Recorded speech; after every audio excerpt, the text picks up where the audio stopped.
ಇನ್ನು ಮತ್ತೊಂದು ಕಡೆ ಸಿಎಂ ಸಿದ್ದರಾಮಯ್ಯನವರ ನಿವಾಸವೂ ಕೂಡ ಒಂದು ಪವರ್ ಸೆಂಟರ್ ಆಗಿ ಬದಲಾಗಿದೆ ಅಂತ ಹೇಳ್ತಾ ಇದ್ದೆ. ಈಗ ಸಿದ್ದರಾಮಯ್ಯನವರ ನಿವಾಸಕ್ಕೆ ಸಿಪಿ ಯೋಗೇಶ್ವರ್ ಭೇಟಿ ಕೊಟ್ಟಿದ್ದಾರೆ. ಸಿದ್ದರಾಮಯ್ಯನವರ ಕಾವೇರಿ ನಿವಾಸದಲ್ಲಿ ಭೇಟಿಯಾಗಿ ಚರ್ಚೆ ಮಾಡಿದ್ದಾರೆ ಸಿಪಿವೈ. ನಿನ್ನೆ ಡಿಸಿಎಂ ಡಿಕೆ ಶಿವಕುಮಾರ್ ಅವರನ್ನ ಸಿಪಿ ಯೋಗೇಶ್ವರ್ ಅವರು ಭೇಟಿ ಮಾಡಿದ್ರು, ನೆನಪಿದೆಯಾ?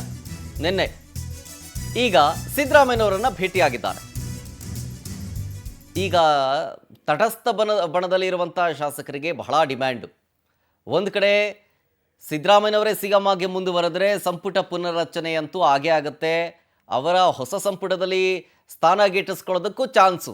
ಇಫ್ ಇನ್ ಕೇಸ್ ನಾಯಕತ್ವ ಬದಲಾವಣೆ ಆದರೂ ಕೂಡ ರಿಷಫಲ್ ಆಗೇ ಆಗುತ್ತೆ.